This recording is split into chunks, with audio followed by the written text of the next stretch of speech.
নবী হে, কষ্টের পরেই আছে আনন্দ।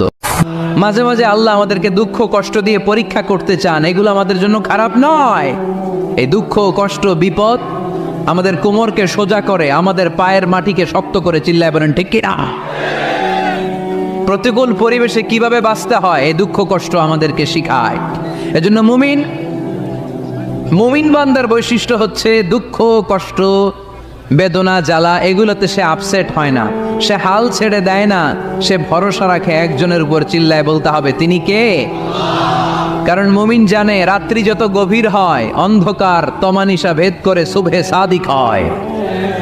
মুমিন জানে গর্ভবতী নারীর পেটের ব্যথা যেই দিন বাড়তে থাকে ওই দিনই নতুন মেহমান আগমনের সময় ঘনাতে থাকে। মুমিন জানে তার জীবনে দুঃখ কষ্ট বিপদ যত বাড়তে থাকে সুখের দিন কাছে আসতে থাকে।